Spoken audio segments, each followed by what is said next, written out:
A very happy release day to The Merrow's Wrath.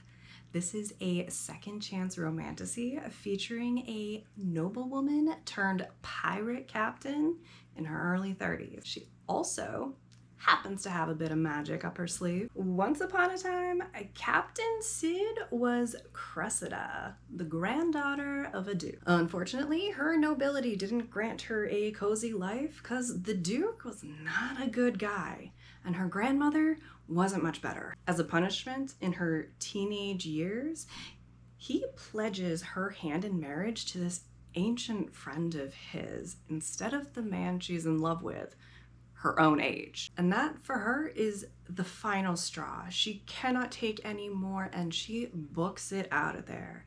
To cover it up, the Duke fakes her death and her beloved Tristan believes it. But 15 years later, when Captain Cid captures one of her grandfather's merchant ships, she finds Tristan aboard.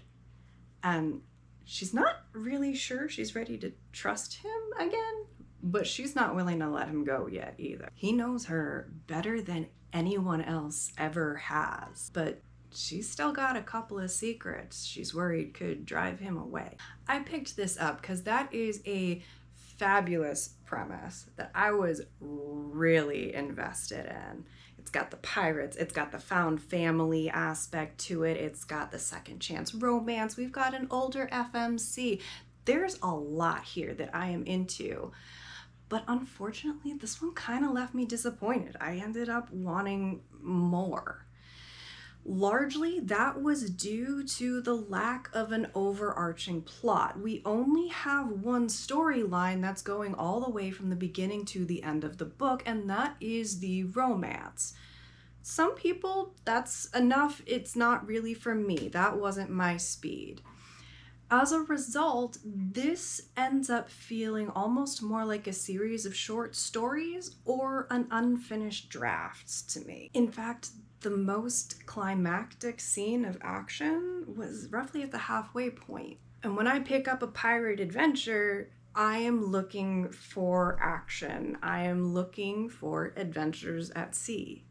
We're also on land for the vast majority of the novel, and when we are at sea, even a smaller portion of that is happening on a ship. It meant that the book didn't meet the expectations it had set for me. Along similar lines, we did have some very sweet moments with the found family. There were some beautiful scenes there, but a lot of those scenes fell more flat than they should have because our found family was too large to actually spend enough time with each of these characters to tell them apart. They ended up blending together and it really detracted from the story. But I think what actually let me down the most was that there was a ready plot there. There were enough foreshadowing details to see another plot that was slowly building in the background. Toward the end, those details begin to intensify and we see a very strong and exciting plot building. And then the book ends and we need to wait for book 2 for any of that to get off the ground. It might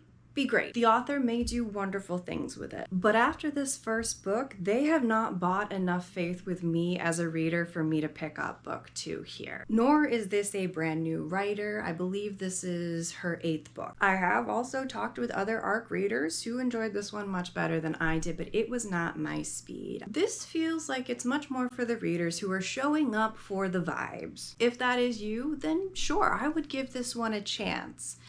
But I wanted more excitement here and it didn't deliver on the promises I thought it had made. As always, there is a longer and more detailed write-up of all of this, along with all content warnings available on my website at writing.hallidaynelson.com. And I want to know what you are reading too, because no matter how big this TBR pile behind me gets, I'm gonna let it keep growing. Happy reading.